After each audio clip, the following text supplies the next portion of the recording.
దేవుని కృపను బట్టి దేవుని సన్నిధిలో ఇంకొక మాసం, దేవుని నామమును బట్టి ఇంకొక మాసం ప్రభు సన్నిధిలో కనబడడానికి ప్రభు మనకు అనుగ్రహించిన కృపా ద్వారాలు బట్టి ఎంతైనా మనం ఆయనకి రుణస్థలమై ఉన్నాం. ఎందుకంటే దేవుని యొక్క వాక్యము వినే రోజులు ముందుని దినాల్లో ఉండాలని కోరుకుందాం. రెండవది, పరిస్థితులు కూడా ఆ రీతిగా రావాలని ఆశపడుతూ వస్తాం. దినాలు మనం అనుకున్నంత స్వేచ్ఛగా లేవనేది మనందరికీ అర్థమవుతుంది. సరే, మనం ఆరాధనలో దేవుని దాసుల ద్వారా అనేకమైన అనుభవాలు మనం వింటూ వచ్చాం. ఇప్పుడు బలలో పాల పొందు మునుపు అపోస్తుడైన పేతురు రెండవ పత్రిక, అపోస్తుడైన పేతురు రెండవ పత్రిక 3వ అధ్యాయం 13, 14 వచనాలు కలిసి చూద్దాం. 13, 14 వచనాలు. అయినను మనం ఆయన వాగ్దానం బట్టి క్రొత్త ఆకాశముల కొరకు క్రొత్త భూమి కొరకు కనిపెట్టుచున్నాము. వాటి యందు నీతి నివసించును. ప్రియులారా, వీటి కొరకు మీరు కనిపెట్టువారై ఉన్నారు గనక శాంతం గలవారై ఆయన దృష్టికి నిష్కలంకులను నిందారహితులుగాను కనబడనట్లు జాగ్రత్త పడుడి. చాలా సందర్భాల్లో, ఎందుకంటే నేను నిన్న ఒక వ్యక్తితో పంచుకుంటూ వచ్చాను.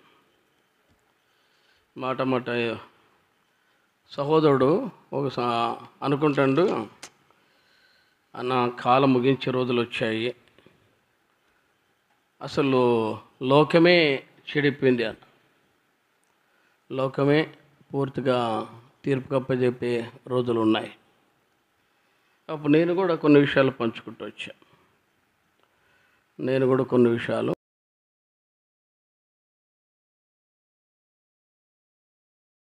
ఏమని నేనన్నా, యాక్చువల్గా అపవాదికి మనం బాగా గమనించాలి. అపవాదికి దేవుని మధ్య ఎంతకాలం వారు ఉన్నారో ఆ కాలములో ఎప్పుడైతే అపవాది దేవుని మీద తిరుగుబాటు చేశాడో, ఏజ్కేల్ 28లో రాయబడిన ప్రకారం దేవుడు అక్కడి నుంచి అతను పడగొడుతూ వచ్చాడు, తీసివేశాడు.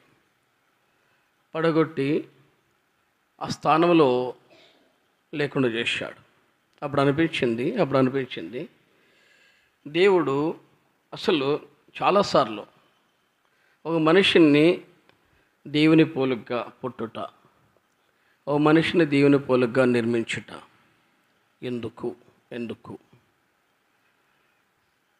సమస్త జీవరాశులు ఉన్నాయి. అవన్నీ కూడా మనిషిని ఆధీనం పెట్టి ఏలు అన్నాడు. వాటితో పోల్చుకుంటే, అంటే జీవరాశుల్లో పోల్చుకుంటే 1% కూడా మనము దాన్ని ఎదిరించలేని వారుగా ఉంటాం. ఇవన్నీ ఒక ఎత్తుగా పెట్టి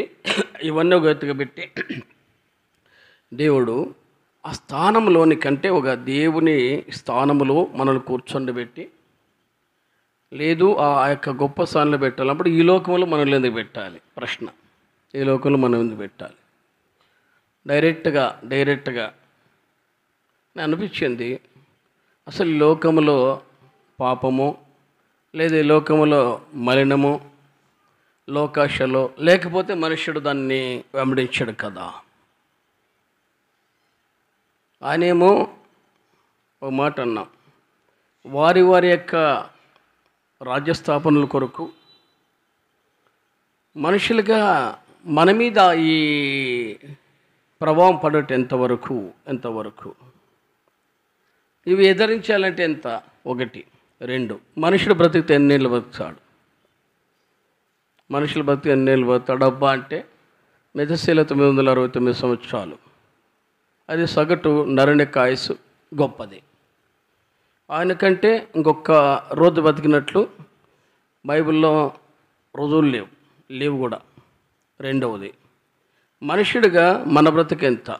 యాకోబు అంటాడు 4వ అధ్యాయంలో, కేవలం ఇంతలో కనబడి ఆవరి వంటి వారం అన్నాడు. ఆవరి లేదు మోసే అన్నట్లు 70, 80, 70, 80. తర్వాత మన బ్రతికెంత బాగా గమనించాలి. 70, 80 ఏండ్లు బతాం, 70, 80 ఏండ్లు బతాం. ఒకవేళ సగటు పోనీ 100 ఏండ్లు, 100 ఏండ్లు అంటే ఇంకొద్ది కష్టమే. 70, 80 ఏండ్లు అనుకో.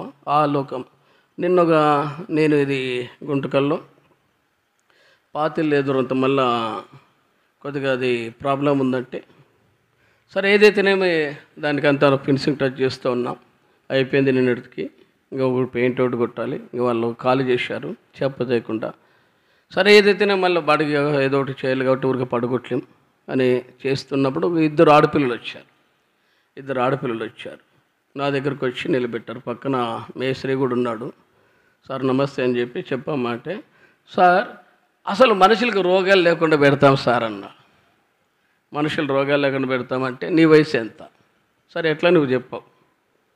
అసలు నువ్వు పుట్టినప్పటి నుంచి ఇంతవరకు నువ్వు మాత్రం వాళ్ళే సార్. అసలు నీ మనసాక్షి మీద ఒకసారి రుజువు చేసుకుని చెప్పమ్మా అన్న. మాట్లాడలే.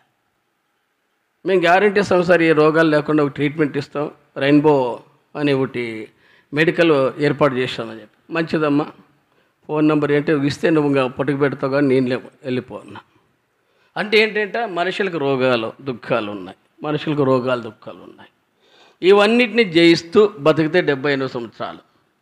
తర్వాత ఒకవేళ లోకంలో ఈ అనుభవజీవితాలు జీవించి దీన్ని కంట్రోల్గా చేయలేక ఏదో రీతిగా మనం మాలినం అంటుకుంటే దేవుని యొక్క వాక్య ప్రకారం ఆయన పరిశుద్ధుడు. 1 పేతురు 1:14-16 ప్రకారం అపోస్తలుడైన పేతురు తన మొదటి పత్రికలో రాయబడే ప్రకారం 2వ అధ్యాయంలో రాయబడే ప్రకారం 22, 23లో రాయబడే ప్రకారం ఆయనలో పాపం లేనివాడు. ఆ పాపం లేని వాడిని ఎదుట మనం నిలబడాలంటే ఎంత కదా. ఒకవేళ నిలబడలేదనుకో అవ్వదంటాడు. నేనేమో శిక్ష చేశాను, నాకేమో నరకం పెట్టావు.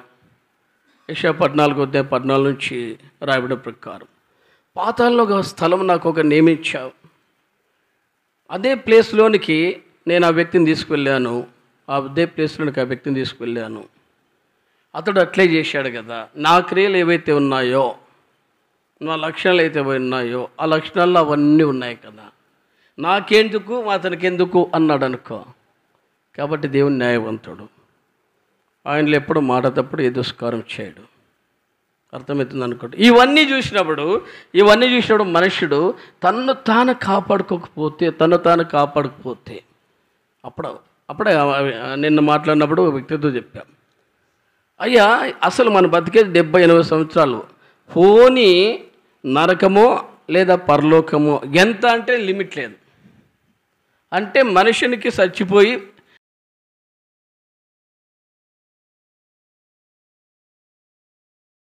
ప్రకారం లేదా మరి ప్రకటన 20 రాబడే ప్రకారం మనమందరం ప్రకటన 20 అధ్యాయంలో మొదటి 20 అధ్యాయం 11 నుంచి 15 రాబడే ప్రకారం తీర్పులో నిలబడతాం.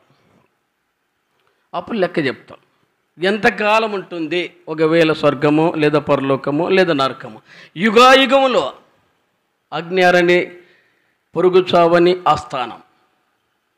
మనుషుడు బతికితే 70-80 రోగ దుఃఖాలు లేకుండా ఏదో సగటు ఇంకా కృప ఉంటే కొద్ది కాలం. చనిపోయిన తర్వాత వాని జీవితం ఏంటి? అందుకే రాయబడది మనమందరం క్రీస్తు యేసు న్యాయపీఠట లెక్క చెప్తాం. లెక్క చెప్పినప్పుడు మనం నిలబడకపోతే అంటే ఇప్పుడు మనకి ఎట్లా పెట్టాడు? అందుకే పెట్టాడు. మోసేతు కూడా అన్నాడు, జీవమును మరణమును వారి ఎదుట పెట్టా. ఏజ్కెళ్తే అన్నాడు, జీవ మరణం వాళ్ళు ఎదుట పెట్టా. వాళ్ళు ఏది కోరుకుంటారు వాళ్ళు కోరుకో.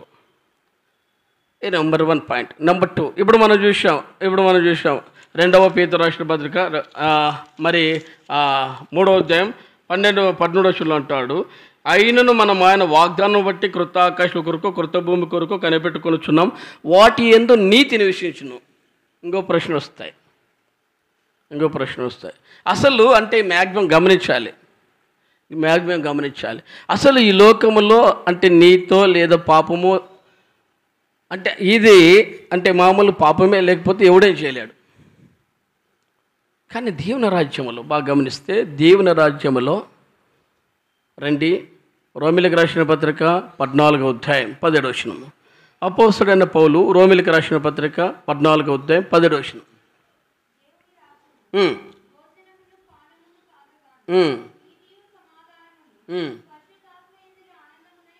దేవుని రాజ్యం భోజనమును పానము కాదు, నీతియు సమాధానం ఆ రాజ్యం.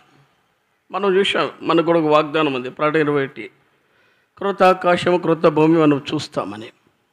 ఆ ఆకాశం ఆ భూమిలో మనమందరం ఉంటాం కాదా? మనకు అర్థం కావాలి. దేవుడు మొదట సృష్టించినప్పుడు భూమి ఆయన దాన్ని నిరాకరముగా శూన్యంగా దాన్ని చేసి మంచిదన్నాడు. ఎప్పుడైతే మనుషుడు దేవుని ఆజ్ఞని మీరిపోయాడో 3వ అధ్యాయం ఆదికాండములో మనం చూస్తే నీ నిమిత్తం నేల శపించబడి ఉంది అని రాయబడింది. నేల శపించబడి ఉంది అన్నావు. నీ బ్రతుకు దినములన్నీ నీవు కష్టపడతావు, అయ్యా నీవు ఇత్తుతావు, పంట కోస్తావు, కానీ నీకు ఏమాత్రం రాదు, అన్నీ ముళ్ళు గచ్చపదులు అని రాయబడింది. అంటే ఇవన్నీ చూసినప్పుడు భూమి శాశ్వతం కాదు. కానీ ఇంకా నూతన ఆకాశం నూతన భూమిలో అసలు మనకు ఆకలిని రాజ్యం ప్రకటన 21వ అధ్యాయంలో మనం చూస్తే కనబడుకుంటూ వస్తాయి. అయ్యా అక్కడ ఆకలి ఉండదు, ప్రకటన 7వ అధ్యాయంలో రాస్తే అక్కడ ఆకలి ఉండదు అని రాయబడింది. అంటే ఆకలి లేని రాజ్యం, దప్పిక లేని రాజ్యం, అసలు ఏమీ లేని రాజ్యంలో మొదలు పెట్టాలి. దాని కొరికైనా భూమి మీద మనిషిని పెట్టి కనీసం బాగుంటాడేమో అని ఆశపడితే ఆ అనుభవజీవితంలో తప్పిపోయి మనం చూస్తాము. ఎందుకంటే దేవుడు కష్టపడకుండా 2వ అధ్యాయం ఆదికాండంలో అతనికి అవన్నీ ఇచ్చాడు. అతడు ఎప్పుడు ఇచ్చినట్లు కనపడదు, పోవడము తినడము సుఖించడం, 3వ అధ్యాయంలో పోతే కష్టం. అంటే ఒక వ్యక్తి జీవితంలో ఇక్కడ కష్ట సుఖాలు ఉంటాయి. కష్ట సుఖాలు లేని లోకం. ఆ లోకం ఎట్లుంటుందంట కొన్ని చూస్తాం ఈ అనుభవ జీవితంలో ఉంటుందట. కొన్ని చూస్తే మనం కొన్ని మాటలు చూసుకొని మనము చూస్తామండి. యెషయా గ్రంథం 11వ అధ్యాయంలో కొన్ని చూస్తాం. ప్రవక్త అయిన యెషయా గ్రంథం 11వ అధ్యాయం, యెషయా గ్రంథం 11వ అధ్యాయం ఎట్లా కనబడుతుందంట? ఇక్కడ జ్ఞాపం చేస్తూ 4వ వచనం నుంచి 5వ వచనం వచ్చి, అతని నడుమనకు నీతియు అతని తుంట్లకు సత్యమును నడికట్టుగా ఉండును. తోడేలు గొర్రెపిల్లి వాసం చేను, చిరుతపిల్ల మేకపిల్లి పండుకును, దూడియు కొదవసీము పెంచబడిన కోడియు కూడుకొనగా బాలుడు వాటి తోలును, ఆవులు ఎలుగులు కూడి మేయును, వాటి పిల్లలు ఒక్క చోటనే పండుకును, ఎద్దు మేనట్లు సింహం గడ్డి మేయును అన్నాడు. పాలు కొడుచు పిల్ల నాగుపాము పుట్టేద్ద ఆటలాడుకును, మిడనాగ పుట్టేద్ద పాలు విడిచిన పిల్ల తన చెయ్యి చాచును, నా పరిశుద్ధ పర్వతం ఎదుటను ఏ మృగం హాని చేయదు అన్నాడు. అంటే దేవుని యొక్క నూతన ఆకాశము నూతన భూమిలో ఇవి ఉంటాయి. నూతన ఆకాశం నూతన భూమిలో ఉంటాయి. అవి చేయకమునుపు అపోస్తలుడైన పేతురు తన 2వ పత్రికలో చూస్తూ వచ్చాడు. ఈ లోకంలో ఎట్లాంటి అనుభవ జీవితాల్లో ఉన్నారంటే, ఎలాంటి అనుభవ జీవితాలు ఉన్నారంటే అందుకే రాయబడింది. జ్ఞాపం చేస్తూ 3వ అధ్యాయంలో అపోస్తలుడైన పేతురు 3వ అధ్యాయంలో జ్ఞాపం చేస్తూ అంటాడు. అనుభవ జీవితాల్లో రాస్తూ ఎలాంటిదంట 3వ అధ్యాయంలో జ్ఞాపం చేస్తూ 1వ వచనం నుంచి చదివితే, ప్రియులారా 2వ పత్రిక మీకు ఇప్పుడు రాయొచ్చున్న పరిశుద్ధ ప్రవక్తల చేత పూర్వమందు పలకబడిన మాటలు ప్రభు అయిన రక్షకుడును మీ అపోస్తల ద్వారా ఇచ్చిన ఆజ్ఞలను మీరు జ్ఞాపకం చేసుకుని వాళ్ళని విషయం మీకు జ్ఞాపకం చేసి నిర్మలమైన మనసాక్షులు రేపుచున్నాను. అంత్య దినములలో అపవాసులు అపవాసించు వచ్చి తమ స్వకీయ దురాశల చొప్పున నడుచుకొనొచ్చు. ఈ రోజుల్లో దేవుని ఆజ్ఞను అనుసరించి వారు ఎక్కువ భాగం లేకపోవట. ఇంకా చాలా ప్రశ్నలు వస్తాయి. సగటు మనము జీవితం మన భూమి మీద 800 కోట్ల పైన జనాభా, 830 అన్నారు. ఎందుకంటే ఏది పుట్టుక చావులు ఉంటాయి కాబట్టి అది లెక్క కరెక్ట్గా చెప్పలేం. పుట్టుక చావులు ఉంటాయి కాబట్టి లెక్క చెప్పలేం. అంటే 800 కోట్ల పైన జనాభా. 800 కోట్ల జనాభాలో ప్రభుని ఎరిగిన వారు, అందులో నివసించే స్థిరమైన పరిశుద్ధ జీవితం కలిగిన వారు ఎంత అన్నప్పుడు, ఎందుకంటే అపోస్తలుడైన పేతురు కదిలించిన, అపోస్తలుడైన పౌలుని కదిలించిన, అబ్రహాము లాంటి మహాభక్తులు కదిలించిన, టోటల్ నోవాహు లాంటి మహాభక్తులు కదిలించిన, ఏదో పరిస్థితులు బట్టి తమ దాని విషయాల్లో జారిపోయే పరిస్థితులు వచ్చి వారు కాపాడుకున్నారు. వారు కాపాడుకున్నారు. అబ్రాహాము అంటే తన జీవితంలో యథార్థత, భయభక్తులు అది కలిగి తాను నెరవేర్చి దేవుని కొరకు తన కుటుంబాన్ని పెంచువాడుగా, తన పిల్లలు పెంచువాడుగా ఎరిగి ఉన్నానని అబ్రాహామును బట్టి సాక్ష్యం. ఆ నెరవేర్చి 18వ అధ్యాయంలో చూసినప్పుడు 17, 19 వరకు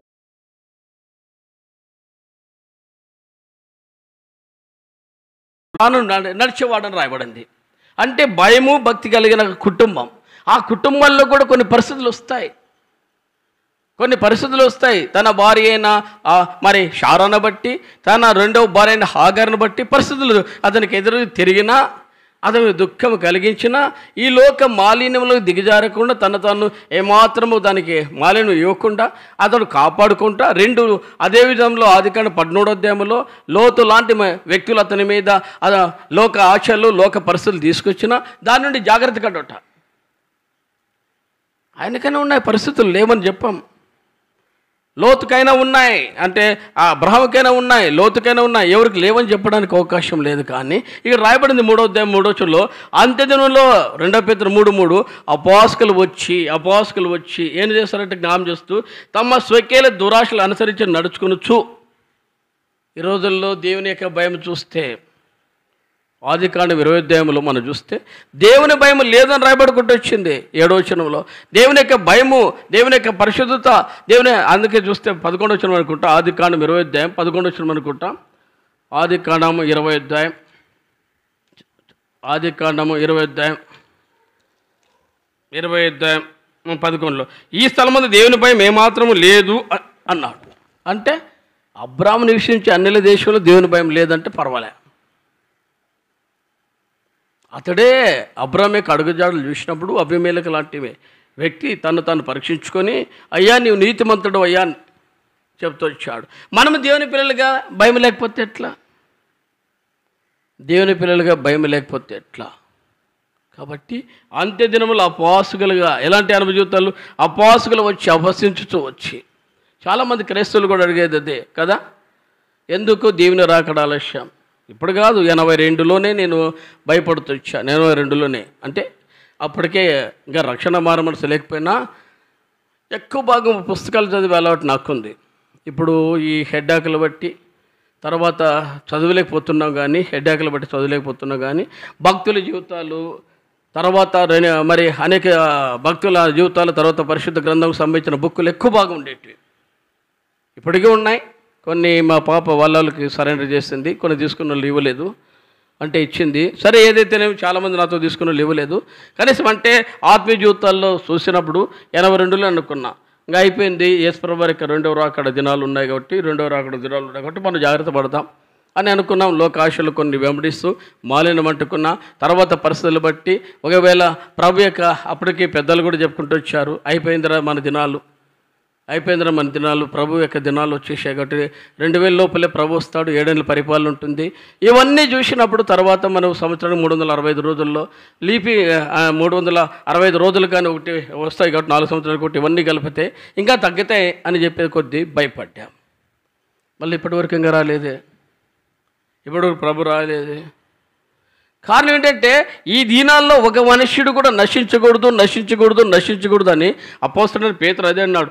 అందరూ అంతటను మారుమనసు పొందాలని 9వ వచనంలో రాయబడింది. 2 పేతురు 3వ అధ్యాయం 9వ వచనంలో అందరూ అంతటా మారుమనసు పొందాలి. కారణం ఆ మారుమనసు తగిన విధానం మన జీవితాల్లో ఉండాలి. లేకపోతే రక్షణ మారుమనసు పొందిన వాడైనా సరే, మనం లోతు దగ్గరికి వెళ్ళినా ఆయన మంచోడే. 2 పేతురు 2వ అధ్యాయం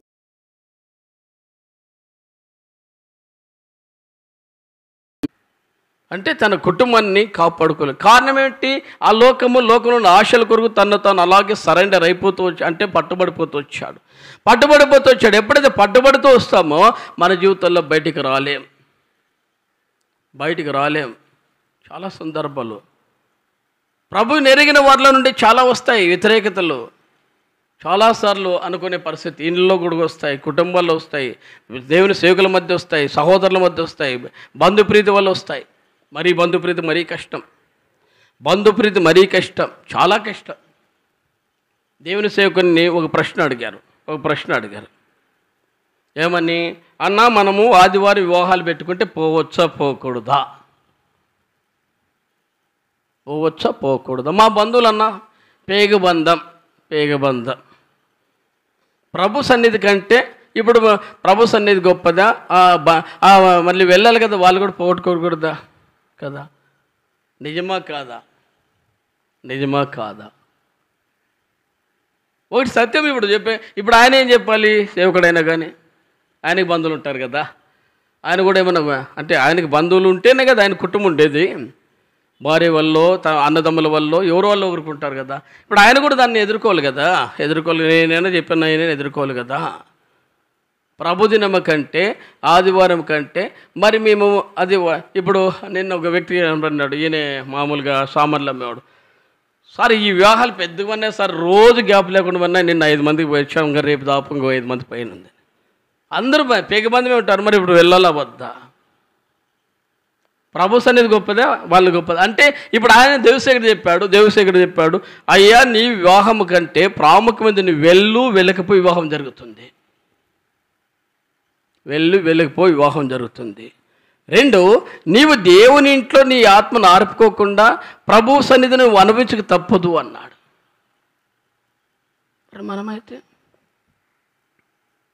మనమైతే ఇది చాలా కష్టం. అంటే ఏంటి? మన జీవితంలో ప్రభువును వెంబడించుట్లో కొన్ని లోక మాలిన్యం మనది 60 జీవితాలు టచ్ అవుతూనే ఉంటాయి, అంటే వెంబడిస్తూనే ఉంటాయి. దాని నుండి కాపాడుకోవాలంటే ఇవన్నీ అంటే కేవలం అది నీ మనసాక్షిని బట్టి, ఒకవేళ అది పెద్ద తప్పు కానీ ప్రభు సన్నిధి కంటే అందుకే అంటాడు అందుకే యోబు తన అనుభవ జీవితంలో రాసినప్పుడు 23వ అధ్యాయంలో మాట్లాడబడింది. యోబు గ్రంథం 23వ అధ్యాయంలో, యోబు గ్రంథం 23వ అధ్యాయం, యోబు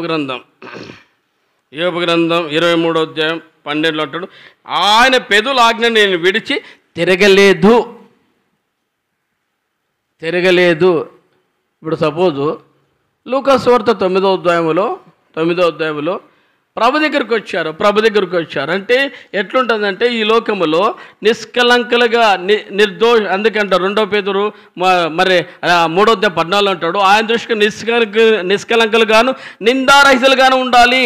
చూడండి, జ్ఞాపం చేస్తూ ఇప్పుడు మనం లూకాసు వార్త 9వ అధ్యాయంలో తెలిసిన భాగాలే కానీ లూకాసు వార్త 9వ అధ్యాయం లూకాసు వార్త 9వ అధ్యాయంలో 9వ అధ్యాయం లూకాసు వార్త 9వ అధ్యాయంలో జ్ఞాపం చేస్తూ 9వ అధ్యాయం 59 ఆయన మరికంతో నా వెంట రమ్ము అని చెప్పిన అతడు, నేను వెళ్ళి మొదట నా తండ్రిని పాతిపెట్టి వచ్చుటకు సెలవిమ్మని మనవి చేసినందుకైనా మృతులు తమ మృతులు పాతిపెట్టుకుని నీవు వెళ్ళి దేవుని రాజ్యమును ప్రకటించు అన్నాడు. నీ వెళ్ళి నన్ను అంటే ఇప్పుడు మనము ఒకటి గుర్తుపెట్టుకోవాలి, రక్షణ మారమస్ పొందనంత దినాల వరకు వేరు, అది తెలియని రోజుల్లో. ఎప్పుడైతే ప్రభు సన్నిధిలో మారు మనసుకు తగిన క్రియలు మన జీవితంలో కనబడుకుంటూ వస్తాయో ఆ రోజు నీవు దేవుని సొత్తు. అందుకే 1 కొరింథీ 11:1 ఉంటాడు, నేను కాను. గలతీ 2:19 నేను కాను. ఇక జీవించు అంటే నేను కాను అనే వ్యక్తిగా నీవు మార్చబడితేనే ఈ లోక మాలిన్యములో నుండి కాపాడుకుంటావు. నేను కాను అంటే ఇక 2వ మాట అంటాడు గలతీ 2:19, ఇక జీవించేవాడు నేను కాను, క్రీస్తు నా యందు జీవించున్నాడు. 3వ మాట అంటాడు,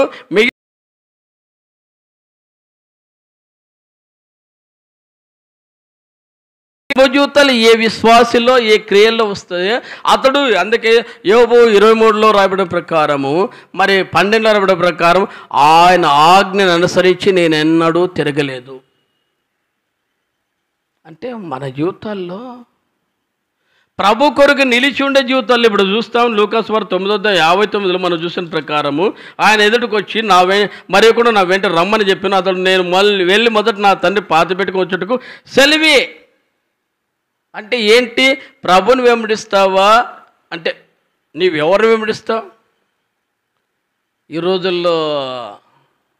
అందుకే దేవుని ఒక మాట రాయబడింది మత్తయి సువార్త 7:13-14 అంటాడు, ఇరుకు ద్వారము ప్రవేశింప పోరాడుడి, నాశనకు పో ద్వారము వెడల్పు, అది బహు విశాలమై ఉన్నదంట, దాని ద్వారం పోవారు అనేకులను రాయబడింది. అంటే ఈ లోకములో ఎన్ని కోరికలు ఉంటాయో, ఎన్ని ఆశలు ఉంటాయో వాటిని వెంబడించట్లోనే ఎక్కువ ముందు భాగం వస్తాము. కానీ ఆ విశాలమైన మార్గములో అయ్యా మాకు బాగుంది, స్వేచ్ఛ ఉంది అనుకుంటే ఇరుకు మార్గంలోనికి రావడానికి మనం ఇష్టపడలేకపోతూ వస్తాం. అప్పుడు మనకు వస్తాయి.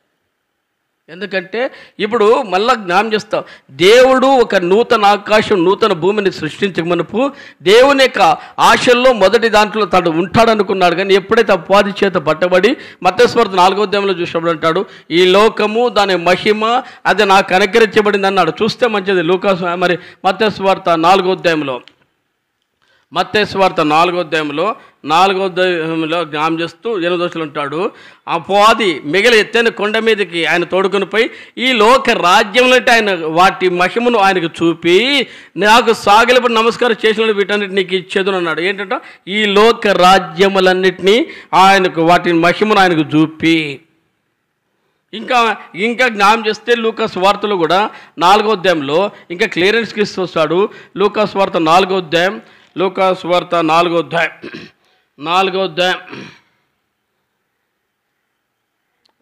5-6 వచనాలు.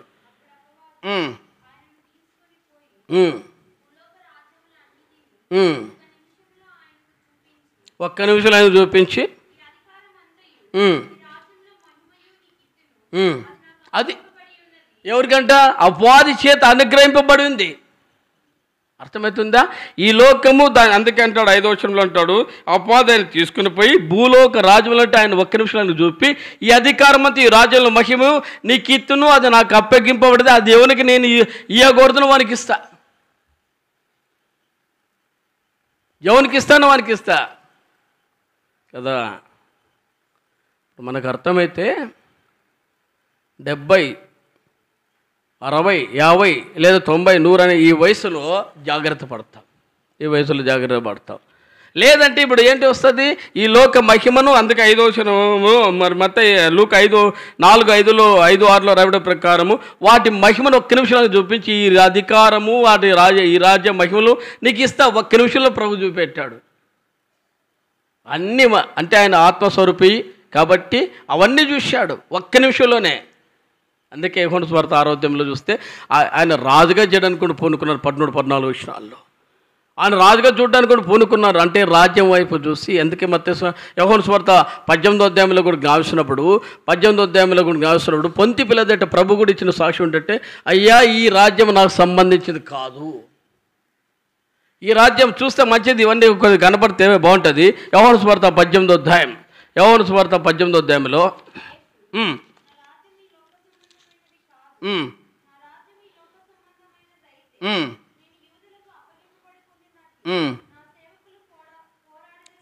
చాలు. ఈ 38-36లో ఉంటాడు, ఈ లోక సంబంధమైనది నా రాజ్యం కాదు అంటూ, నా రాజ్యము ఈ లోక సంబంధమైనది అయితే నేను యూదులకు అప్పగినట్లు నా సేవకులు పోరాడుతురు. ఆయనకు లేరని కాదమ్మా, లోకమైన వెంబడిస్తుందని రాయబడింది. తర్వాత ఆయన కోరుకుంటే పేతురు మరి మల్కు అని ఒక సైనికుని చెవి తెగినరితే అంటాడు, నేను తండ్రిని వేడుకొని 12 ఊహ్యముల సైన్యం అంటే దేవుని యొక్క దూతలు. ఊహ్యం అంటే 6,000, 6 × 12 72,000 సైన్యం ఆయన వెనక ఉందంట. అప్పుడు ఆయన ఎదుట యేసుప్రభు ఎదుట అప్పటికి ఆయన ఊరికే ఊహించుకుంటే 12,000 సైన్యం, దేవుని యొక్క సైన్యం ఆయన వెనక ఉంది. మరి లెక్కేసుకో, అంత సైన్యం ఆయన పక్కన ఉన్నా తర్వాత మరి రాజ్యమయ్యా దీని కొరకు అని చెప్పి పొంతి పిలాతు అడుగుతూ వచ్చినా నాది కాదన్నాడు. మరి ఆ రాజ్యం నీది కాదన్నప్పుడు, ఆయనది కాదన్నప్పుడు ఆ రాజ్య వారసుగా నీవున్నావు. గుర్తుపెట్టుకో, ఆ రాజ్య వారసుగా నీవున్నావు. ఎప్పుడైతే యోహాను సువార్త 3వ అధ్యాయంలో కూడా ఇప్పుడు ఆరాధన చూస్తూ వచ్చాము. యోహాను సువార్త 3వ అధ్యాయం 5వ వచనం చదవండి. యోహాను సువార్త 3వ అధ్యాయం 5వ వచనం.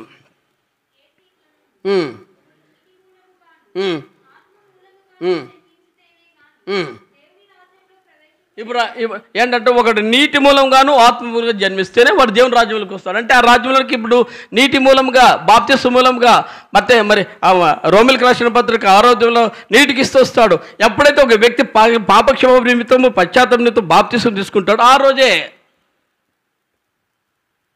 రోజే పోనీ అనుకోవచ్చు, నాకు బాప్తిస్మ లేదు కదా, టక్క నేను చనిపోతున్నాను అనుకో ఆ ప్రశ్న వస్తుంది కదా ఎవరికైనా. మరి నీకు రాజ్యం ఉంటుందా? మనకు ఇప్పుడు మనం చూస్తే మనం యోహాను సువార్తలో మనం మరి లూకా సువార్త 23లో రాయబడిన ప్రకారము ఆ దొంగకి ఇచ్చినట్లు కృప వస్తాయి, కానీ తరుణముండి కూడా నువ్వు లేట్ చేయకూడదు. తరుణముండి కూడా లేట్ చేయకూడదు. అందుకే ఆ యొక్క నపుంసకుడు కూడా మరి ఫిలిప్పీ దగ్గరికి వచ్చినప్పుడు ఇదిగో నీళ్ళు నా కాటకమైన క్షణాల్లో బాప్తిసం తీసుకున్నారు. అపోస్తలుల 16వ అధ్యాయంలో కూడా ఆ రాత్రే శతాధిపతి కుటుంబం బాప్తిసం తీసుకుంది. అర్థమైనా? లేట్ ప్రాసెస్ అనేది నీకు అవకాశము ఉండి లేట్ ప్రాసెస్ చేయకూడదు. లేటు అంటే నువ్వు కావాలని లేట్ చేయకూడదు. తరుణం అంటే అవకాశం అంటే బాప్తిసం అప్పుడే తీసుకోవాలి. ఒకవేళ ఆయనకి తరుణం లేదు ఎందుకు బాప్తిసం తీసుకోవాలి? అందుకే యోహాను 3:5 ప్రకారం ఒకటి నీటి మూలంగాను ఆత్మ మూలంగాను వాడు జన్మించాలి. నీటి మూలంగా ఎందుకు? అందుకే మరి ఆ బాప్తిసం ఇచ్చినప్పుడు కూడా మత్తయి సువార్తలో ఆయన అన్నాడు, బాప్తిసం తీసుకుని 4వ అధ్యాయంలో నీతి యావత్తు నిమిత్తం ఇది చేయి అన్నాడు. అది చేశాడు ప్రభు. నీవు కూడా తీసుకో తప్పదు. ఇంకా ఎవరైనా బాప్తిస సాక్ష్యానికి సిద్ధపడింటే ఎనీమోర్ ఎవరైనా సరే ప్రభు అవకాశం ఇచ్చే కొలిది ఎమ్మనే తీసుకోవాలి. 2, ఎప్పుడైతే బాప్తిస సాక్ష్యం తీసుకుంటావు ఆ రోజు నుంచి ఆయన రాజ్యంలోనికి హక్కుదారుడిగా ఉంటావు. క్రొత్తగా జన్మిస్తేనే యోహాను 3:3 ప్రకారం ఒకటి క్రొత్తగా జన్మిస్తేనే దేవుని రాజ్యం చూస్తాడు అని రాయబడింది. అంతే. చదువు యోహాను 3:3.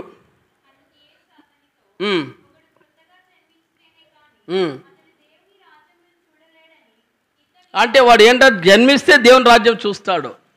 2వది 5వ వచనంలో రాయబడిన ప్రకారం ఆత్మ మూలముగా జన్మిస్తే రాజ్యంలోకి వెళ్ళిపోతాడు. ఈ రాజ్యంలోనికి నిన్ను కూడా చేశాడు. ఆరాధనలో పాలు పొందావు. ప్రభువు యొక్క నీ ఆరాధన కూడా అంగీకరించినట్లు నీ మనసాక్షి నీ మీద ఒప్పుదల పొందింది. కాదంటమ్మా? వాక్యం ఎందుకు? ఆరాధన వాక్యాలు ఎందుకు? దినదినము కృతజ్ఞతలు చెల్లించటందుకు దైవజన్ భగత్ సింగ్ గారు కొన్ని గంటలు లేదా కొన్ని నిమిషాలు ఎక్కువ భాగం దేవుని ఆరాధన చేసేవాడని పెద్దలు చెప్పారు. నెహెమ్యా కూడా సకల ఆశీర్వచనలు కారణభూతమైన దేవుని ఆరాధన చేశారు. అంటే దేవుని ఆరాధన చేయట్లో వాళ్ళు ముందు భాగం ఉన్నారు. మనం వాక్యం చూసాం, ఆరాధనలో పాలు పొందొచ్చాం. అంటే ఇప్పుడు బల్ల ఏది ఉంది, బల్లలో పాలు పొందడానికి దేవుడు నీ కృప ఇచ్చాడు. ఈ కృపలో నువ్వు కాపాడుకుంటున్నావు. ఎంత అవకాశమో కదా. ఈ అవకాశం నీకు అనుగ్రహించబడే కొద్దీ ప్రభువుని పోలి నడుచాలి. ఈ అనుభవం లేకుండా నీవు ఆ రాజ్య వారసులుగా చేయబడాలంటే, ఎందుకంటే ఎప్పుడైతే యోహాను సువార్త మనం 18:36లో రాయబడిన ప్రకారము నా రాజ్యం ఈ లోక సంబంధమైనది కాదు, నా రాజ్యం ఈ లోక సంబంధమైనది అయితే నా శిష్యులు పోరాడుతారంటారు. అదే విషయంలో నీవు రాజు అంటే అవును నీవన్నట్టు నేను రాజనే అన్నాడు. నీతిని గురించి అందుకంటే యోహాను సువార్త 18వ అధ్యాయంలో ఆయన అంటాడు 37-35 నువ్వు రాజమని ఆయన అడగక యేసు నీవన్నట్టు నేను రాజని సత్యం గురించి సాక్షి నీకు పుట్టితిని అన్నాడు. ఇందు నిమిత్తమే ఈ లోకానికి వచ్చింది సత్యసమైన ప్రతివాడు నా మాట వినును అన్నాడు. అంటే ఆ రాజ్యంలోనికి నిన్ను హక్కుదారుగా చేశాడు. అర్థం చేసుకో, హక్కుదారుగా చేశాడు. నీవు పరిశుద్ధమైన జీవితం కలిగి ఉండాలి. ఈ లోక జీవితంలో నీవు ఎట్లంట, ఈ లోకంలో ఎలాంటి అనుభవ జీవితంలో 2 పేతులు మనం చూస్తున్నాం. 2 పేతులు అపోస్తలుడైన పేతురు 2 పేతులు మనం చూస్తూ ఎలాగంట మరి అపవాసకులుగా అవసరించు తమ స్వకీయ దురాశలు చెప్పు నడుచుకోవచ్చు ఆయన రాకడ గురించిన వాగ్దానాలు ఏమైనా అని అడిగే పరిస్థితుల మధ్య ఉంటాం. కాబట్టి అపవాసకుడిగా నీవు ఉండకూడదు. అంటే ఎట్లట? వారి మధ్య కూర్చోకూడదు. అపవాసులు కూర్చుండక. కీర్తనల మొదట్లో మనం చూస్తాం అపవాసులు కూర్చుండు చోట కూర్చుండక. మనం ఏడ కూర్చుంటాం? చాలా కష్టం. మన ఒక వ్యక్తితో కూర్చున్నా బాగుంది, పాపం వాళ్ళ లోపల ఉంది కదా, అంటే ఇది మాట్లాడుతున్నాడు, వాడు తాగింది కూడా నాకు తెలియదు. తాగినా కూడా కొద్దిమంది చాలా టెక్నికల్ మైండ్ ఉందేమో తెలియదు, కానీ కనబడుకోకుండా ఉంటాయి. ఏం వాడుతాడో తెలియదు. కొంతమంది తాగితే ఇంకా దుర్వాసన వస్తాయి. నేను ఒకసారి ఆటోలో కూర్చున్నా. మా బంధువే ఆయన దింపు నేనే దిగుతాను. లేదు అంటే మొత్తం ఆటో ఆయన ఖర్చు కదా, ఆటో ఖర్చు నేను ఇస్తారు, వెళ్ళిపోయి ఎంత ఖాళీ అయితే ఎంత అన్నాం. అంటే కూర్చోలేం. బంధువే ఆయన దించేంత వరకు మేము ఒప్పుకోలే. ఆయన దిగాలి. ఈ మాట అంటేనే ఇంక మీద వాళ్ళు కూడా చెప్పారు, అయ్యా దిస్తావు మీద దిగాలన్నారు. వాడు ఏం చేస్తాడు పాపం, ఒకరికొరకు ఆటో ప్యాసింజర్స్ పోగొట్టుకోలేడు కదా, తప్పకుండా దించాడు. రెండోసారి వాడు బీడ తాగుతున్నాడు ఆటోలో. సరే ఇంకా ఆటో స్టార్ట్ చేయలేదని కూర్చున్నా. బీడ తాగుతుంటే నేను వెళ్ళేసి బయటకు వచ్చేసాను. తాగినాడు, మళ్ళా 2-3 తాగినాడు. మరి దూరం ఉన్నా, ఆటో స్టార్ట్ చేసాక 2 పదామంటే పోయి కూర్చున్నా. మళ్ళీ వాడు బీడ అంటించాడు. బుద్ధి ఉందా లేవా, దిగుతావు లేదా అని చెప్తే, లేదు నాకు అలవాటు అంటే మూసుకొని దిగు అన్నాం. నువ్వన్న దిగు, లేదంటే మరి వీడిన మరి ఇంకొక ఆటోకి వస్తుంటే వాడు పూర్తి.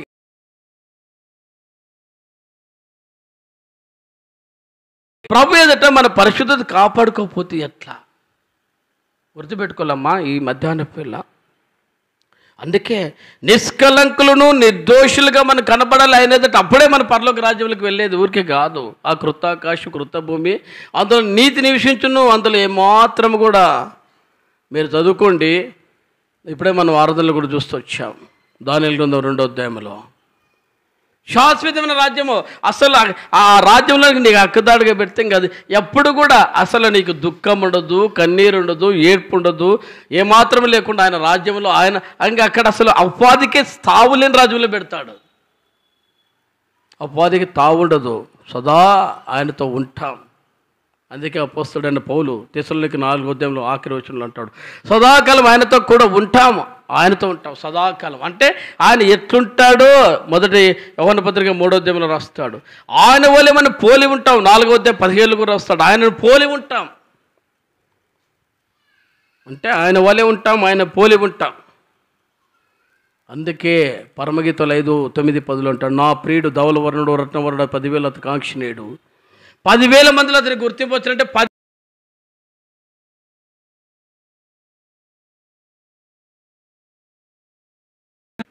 చదవండి పరమగీతాలు 5:9-10. పరమగీతం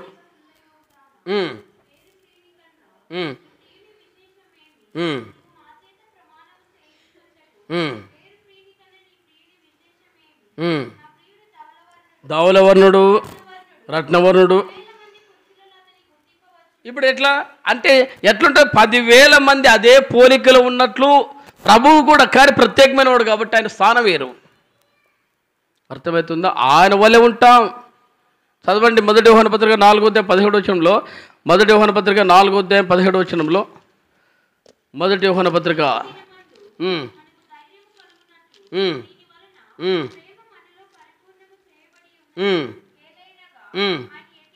ఆయన ఎట్టివాడై ఉన్నాడు,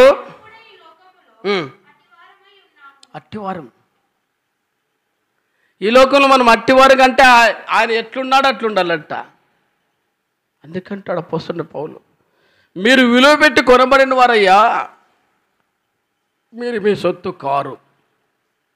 మనం విలువ పెట్టి కొన్నాడు. దానికే అపోస్తలుడు పేతురు అంటాడు, మొదటి పేతురు 1వ అధ్యాయం 16-18-19 అంటాడు, విలువ పెట్టి కొనబడిన అమూల్యమును నిర్దోషమైన గొర్రెపిల్ల రక్తం ఇస్తారయ్యా ప్రాణం. అపోస్తలుడైన పౌలు రోమిలికి రాస్తావు 5వ అధ్యాయంలో అంటాడు, మంచివాని కొరకు ఎవడైనా చనిపోతే తెగింపవచ్చు, కానీ పాపులము, దుర్మార్గులము, దూషకులు, తర్వాత మనం ఎలాంటి వారు మనం రాయబడుకుంటూ వచ్చింది, అయ్యా శాపగ్రస్తులు మనం రాయబడుకుంటూ వచ్చింది. అంటే ఇంత దౌర్భాగ్యాలు ఎవరు కనికరిస్తాడయా? నోరు మంచిది కాదు, పెదవులు మంచివి కాదు, చేతులు మంచివి కాదు, మన అనుభవ జీవితంలో తలుచుకుంటే అంటే ఇంత మాలిన్యము. అరికాల మొదలుకొని యెషయా 1:5-6 ప్రకారము లోపం కలిగిన మనలను, అరికాల మొదలు నడినెత్తి వరకు స్వస్థత అని కొంచెమైనా లేదని ప్రవక్త సెలవిచ్చాడు. 1% కూడా లేని వారం. అలాంటి నిన్ను నన్ను ఆయన ఏర్పాటు చేసుకొని, ఆయన రక్తం ఇచ్చుకొని, ఆయన వాడుగా కొని ఇప్పుడు అంటాడు, లోకములో నుండి నేను మిమ్మల్ని ప్రత్యేకపరిచి ఉన్నాను. లోకంలో నుండి నేను మీరు ప్రత్యేకపరిచున్నాడు. ప్రార్థన చేస్తే 17వ అధ్యాయంలో జ్ఞాపిస్తాడు, లోకము నుండి తీసుకొని పొమ్మని నేను వారి కొరకు ప్రార్థన చేయట్లేదు, కానీ లోకంలో వారు నీ వారుగా నేను వారు చేసి ఉన్నాను అన్నాడు. దేవుని వారిగా ఆయన వలె మనం ఉండాలని ఆయన కొన్నాడు. ఆయన వారికి చేశాడు. ఆయన వారికి చేయబడిన వారికి అర్థమవుతుంది ఇది నేను కాను అనేది. ఫిలిప్పీ పత్రికలో అంటాడు, ఇక జీవించే ఆ జీవితం నాది కాదు, నా కొరకు అయ్యా అని చెప్పి ఫిలిప్పీలకు రాస్తుంటాడు. ఇక బ్రతికినా చచ్చినా క్రీస్తు కొరికే అన్నాడు. 1:19-21 అంటాడు, చచ్చినా బ్రతికిన ప్రభు కొరికే. మన బ్రతికి ఎట్లున్నాయి? మనం అట్లా కాకపోతే భక్తుల అనుభవ జీవితాలు కూడా వాళ్ళు ఎట్లా జీవించారంట. అందుకంటే ఇప్పుడు మనం చూసాం యోబు గ్రంథం 23 ఇప్పుడు 10వ వచనం నుంచి చదవండి. కొన్ని మాటలు చూసుకొని మనం బలలో పాల్పొందుతూ వస్తాం. యోబు గ్రంథం 23:10. నేను నడుచు మార్గం ఆయనకు తెలియను. ఇప్పుడు చెప్పండి, నేను నడుచు మార్గం ఆయనకు తెలియను. నేను నడుచు మార్గం తెలియను. ఆయన నన్ను శోధించిన తర్వాత నేను సువర్ణ వలె కనబడదును అన్నాడు. శోధిస్తాడు. అప్పుడు అనిపిస్తుంది కదా. ఇప్పుడు అంటాడు కదా, ఒక ప్రశ్న వస్తాయి. ఇప్పుడు చెప్పిన దాంట్లో నేను స్టార్టింగ్లో చెప్పుకుంటూ వచ్చాను. ఏమని? మీ యొక్క ఆధిపత్యం అంటే దేవుని రాజ్యము నాది, లేదంటే ఈ స్థానము నాదని ఆ ప్లేస్ కొరకు ఆ మనవులు పెట్టాలని ఆశతో సాతాన్ని కిందికి తీసినప్పుడు ఆ పోరాటంలో మనకి ఎన్నో ఆశలు పెడుతొస్తాడు ఈ లోకంలో కూడా. అందుకే ఇప్పుడు మనం చూసాం కదా, లూకాసు వార్త 4:5-6 వచనాల్లో 5-6 వచనాల్లో జ్ఞాపిస్తుంటాడు, అది నాకు అనుగ్రహించబడింది, నేను ఎవరికి ఇస్తా వానికి ఇస్తా. మరి అవన్నీ లోకం యొక్క మాలిన్యం మన జీవితంలో చూపినప్పుడు దాని నుండి మనం జయించలేకపోతే, దాని నుండి మనం కాపాడుకోలేకపోతే, మరి మనం ఇప్పుడు చూసాం మరి లూకాసు వార్త 9:57 నుంచి మనం చూస్తే 61 వరకు రాబడిన ప్రకారము, నాగటి మీద చేయి పెట్టి వెనుకతట చూసేవాడు నా రాజ్యానికి హక్కుదాడు కాడన్నాడు. అంటే ఒకసారి రక్షణ మార్గం పొందిన తర్వాత మళ్ళీ లోకంలో వైపు చూస్తే వాడు దేవుని రాజ్యంలో ఉంటే ఆటోమేటిక్గా ఎప్పుడైతే ఉంటాడో ఆ స్థానం కోల్పోతూ వస్తాడు. అందుకంటాడు ఏజ్కెళ్తుంటాడు, చూడయ్యా నీకు మరణం పెట్టాను జీవం పెట్టాను ఎదుగున్న కోరుకో, తర్వాత నీ జీవితంలో నీవు దానికి తీర్పు ఉంది చూడు అన్నాడు. అందుకే ప్రసంగులు కూడా అంటాడు, నీ ఇష్టం నీవు ఎట్లా జీవించు. 9వ అధ్యాయంలో అంటాడు 11-12 నీ ఇష్టం వచ్చినట్లు జీవించు, కానీ ఒకరోజు తీర్పు ఉంది అన్నాడు. అంటే మన జీవితంలో తీర్పు అనేది ఒక రోజు ఉంది కాబట్టి జాగ్రత్త పడాలి. నేను పడను, నాకు ఈ లోకమే లోక ఆశలే అనుకుంటే పెడతాడు. ఇప్పుడు మనం చదవమ్మా నిర్గమాకాండ 9వ అధ్యాయంలో 16వ వచనం. నిర్గమాకాండ 9వ అధ్యాయం 16వ వచనం.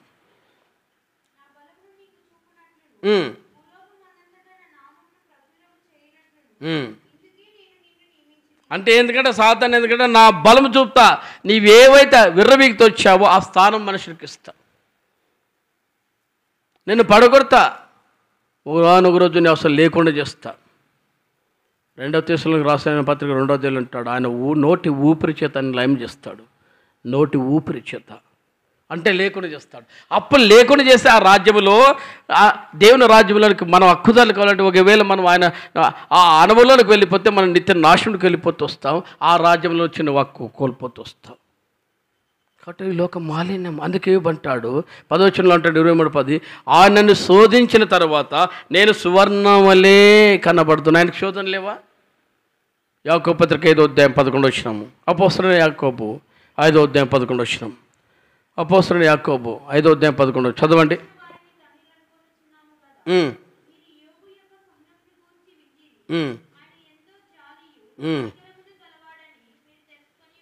ఏంటంట? యోబు యొక్క సహనం ఉందంట. మనకన్నీ కదా రోగాలు దుఃఖాలు బాధలు ఇవన్నీ చూసినప్పుడు కదా సనుగులు వస్తాయి. పోరాటాలు చూసినప్పుడు భార్య తిట్టింది అనుకో, ఆయన భార్య తిట్టలేదా యోబుకి? 2వ అధ్యాయంలో ఉంటుంది, ఇంకా యథార్థంగా ఎందుకున్నావే చచ్చిపో. నువ్వు యథార్థంగా ఎందుకున్నావు? దేవుని భయంతో ఎందుకున్నావు? చచ్చిపో, నేను సాకలేను. ఒక సహోదరుడు అన్నాడు చాలా బాధపడుతుంటాడు. సందర్భం వచ్చినప్పుడు, అన్నా బతుకుదామంటే కూడా ఎందుకు చచ్చిపోతే ఆత్మహత్య చేసుకోకూడదు కాబట్టి, లేకపోతే ఎప్పుడో చచ్చిపోవాలని నా భార్యని మాటలకన్నాడు. విశ్వాసమ్మా విశ్వాస కుటుంబాలు పరిచయలో పాల్పొందుతున్నారు. ఇక్కడ కాదులే ఏరి సైడు పరిచయలో పాల్పొందుతున్నారు. అని అంటాడు, నా భార్య అనే మాటలకు నేను ఎప్పుడో చచ్చిపోవాలన్నా ప్రభుని ఎరిగాను. ఏం చేస్తావన్నా? రాత్రి 12 అయినా వదిలిపెట్టదన్నా, 12 అయినా వదిలిపెట్టదు. రంపుకోదన్నా, కొడదామంటేనా దేవుని యొక్క శిక్ష ఉంది, తిడదామంటేనా దేవుని యొక్క శిక్ష ఉంది. తిట్టలేనో పెట్టలేను, కానీ చాలా తట్టుకుని కొన్ని సందర్భాల్లో నేను కూడా నోరు జారుతున్నాను అన్నాడు. మరి ఇవన్నీ లేవా మన జీవితాల్లో? అంటే ఇప్పుడు చెప్పు, ఆయన తన జీవితంలో ఎన్ని సహించాడో. ఒక పక్క ఆస్తి పోయింది, కుమార్తెలు పోయారు, భార్య దూషిస్తుంది, పోనీ స్నేహితులని వారు వచ్చారు, వాళ్ళు 7 రోజులు పరీక్షించారు, పాపం మౌనంగా ఉన్నారు, తర్వాత శోధించారు స్నేహితుల్లో. అందుకే మీకు అంటాడు, ఏ స్నేహితునితో నమ్మకం ఉంచొద్దు, నీ భార్య మీద కూడా నువ్వు నమ్మకం ఉంచొద్దు అన్నాడు. అంటే స్నేహితుడు నమ్మదగినోడు కాడు, భార్య నమ్మదగినది కాదు. అంటే వాళ్ళతో సంసారం చేద్దాను కాదమ్మా, సంసారం చేద్దాను కదా. ఎప్పుడైతే భార్య భర్తలుగా మనం అంగీకరించబడుతూ వచ్చామో, నీ అంతరాత్మన ఒకవేళ రక్షణ మనం పొందని వ్యక్తి అయినా, అందుకే ఆదికాండం 2వ అధ్యాయంలో రాయబడింది, వారి ఇద్దరు ఏక శరీరమై ఉందో అని రాయబడింది. అంటే నీ అడుగుజాడల్లోనికి తీసుకురావడానికి ప్రయాసపడాలి, కానీ వారి అడుగుజాడల్లో జారిపోద్దు. అంటే నీ అడుగుజాలంటే రక్షణ మానసు పొందిన నీవు సాధ్యమంతరికే అపోస్తలుడైన పౌలు 1 కొరింథీ 7వ అధ్యాయంలో రాస్తాడు, ఓ విశ్వాసే నీ ప్రవర్తన వల్ల నీ భార్య, ఓ విశ్వాసే నీ ప్రవర్తనలో నీ భర్తను రక్షించుకుంటావు. అంతే తప్ప నీవు కుటుంబం వదులుకుంటా, సంసారం వదులుకుంటా, పారిపోతా, ఇల్లు వదిలిపెడతా, తట్టుకోలేను ఇంకని చెప్పి మనమే. ఇప్పుడు ఉంది కదా, ఇప్పుడు కాదు, మహానుభావుడు ఎన్టీ రామారావు గారు గవర్నమెంట్లోనే మహిళా మండలిలో పెట్టి చట్టాలు పెట్టి తీసుకొచ్చాడు. అక్కడి నుంచి వచ్చింది వాళ్ళ పౌరు ఏమైనా సరే, ఇక వాళ్ళకి రాజ్యమే రాజ్యం. మళ్ళీ వాళ్ళ మీద నేరం కాదు, అన్నీ వస్తాయి. భర్తలు కూడా తక్కువ లేం కాదు, వాళ్ళు చేస్తారు. అప్పుడు అంటాడు, యెషయా గ్రంథం 50 అంటాడు, 50వ అధ్యాయంలో అంటాడు, కొట్టువారికి 6వ వచనంలో అంటాడు, కొట్టువారికి నా వీపును అప్పగించితని, వెంట్రుకలు పెరిగిపోయే వారికి నా ముఖం దాచుకోలేదన్నాడు. మనం కొట్టినా ఓర్చుకోవాలంట. చదువు యెషయా గ్రంథం 56వ వచనం.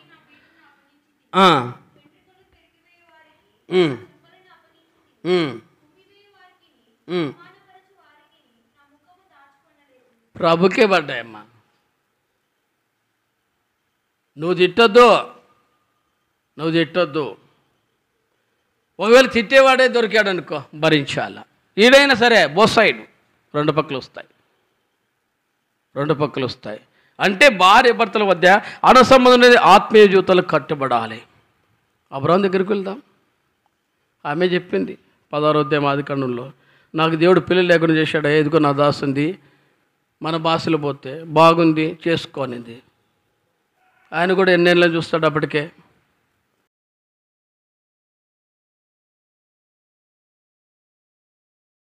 అడగలిగాడు.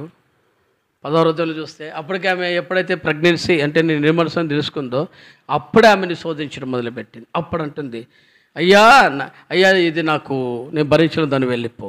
ఆ మాట బట్టి అతనికి భారం, గాయం. ఎవరికైనా వస్తాయేమో కుటుంబాల్లో, నా భార్య భర్తల మధ్య కూడా వస్తాయి, రావని చెప్పాం. అన్నదమ్ముల మధ్య రావా? లోతుతో వచ్చింది అబ్రాహాముకు, లోతుతో వచ్చింది అన్నదమ్ములకి. యోబు స్నేహితుల వల్ల వచ్చింది. ఆయన కూడా ముఖ్య స్నేహితులే, ప్రాణ స్నేహితులే శోధించారు, శోధిస్తొస్తారు. అన్నీ సగించాలి. పోనీ ఇంత చూస్తే 42వ అధ్యాయంలో యోబు 10వ వచనంలో అంటాడు, వారి కొరకు ప్రాణం చేశాడంట. చదవనమ్మా యోబు గ్రంథం 42వ అధ్యాయం 10వ వచనం.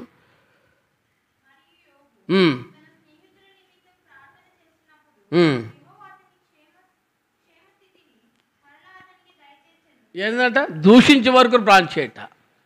మన జీవితాలు ఏమొస్తాయి చెప్పండి? ఏమొస్తాయి చెప్పుకుంటూ పోతే ఎవరికైనా అనుభవాలు ఉంటాయి. నేను మ్యాక్సిమంగా దేవుని కృపను బట్టి ఎవరైనా దగ్గరికి వస్తే మేలు చేస్తూ ఉంటాయి. ఇప్పటికీ అది దౌర్భాగ్యమైంది అనుకోకూడదు. అందుకే అంటారు అధిక మంచితనం కూడా చాలా చెడ్డదంట. అధిక మంచితనం కూడా చాలా చెడ్డది. దాంట్లో టాప్ 1లో ఉన్నాం మేము కూడా. నేను అంటే మామూలుగా మీకంటే కాదు, కానీ మంచిగా అప్పటికప్పుడే పడిపోతాం. నా దగ్గర వచ్చిన వాళ్ళకి ఎన్నోసార్లు ఆదుకున్నా. నాతో లేకపోయే ఇప్పుడు అప్పులు పోలేనావు వాళ్ళకి ఇప్పించి. అది బంధువులు కావచ్చు, స్నేహితులు కావచ్చు. చేతులు ఎత్తేసారు, సరే ఇంకా పంచుకుంటూ పోతే ఎక్కువ ఉన్నాయి. వాళ్ళు ఆదుకున్న తర్వాత ఒక వ్యక్తి నాకు అప్పు పెట్టి ఆయన కూడా పరిస్థితులు తట్టుకోలేక ఊరు వదిలిపెట్టాడు ఫ్యామిలీతో. అప్పంతా నా మీద పడింది, వడ్డీ కట్టాలా. కార్పొరేషన్ వాళ్ళతో బర్డర్స్ నాకు పడినాయి, కార్పొరేషన్లతో ఇప్పించి ఇప్పుడు కాదు కొన్నేళ్ళ కిందట బర్డర్స్ నాకు పడినాయి. ఏం చేయాలా? నేను సాయం చేసే కదా అని సాయం చేసిన వాళ్ళని అడిగాను. ఎంత అడిగాను తెలుసా? ఓన్లీ 100 రూపీస్ మొదలుకొని అడిగాను. చెప్పాను, బ్రదర్ మీ దగ్గర 100 రూపాయలు ఉంటే ఇవ్వండి, పరిస్థితులు బాగాలేవు, మైనస్ అకౌంట్లో నడుస్తుంది నా పరిస్థితి అంటే. ఎక్కడున్నాయన్నా అన్నాడు. ఎక్కడున్నాయన్నా అన్న. సర్లే లేవేమో.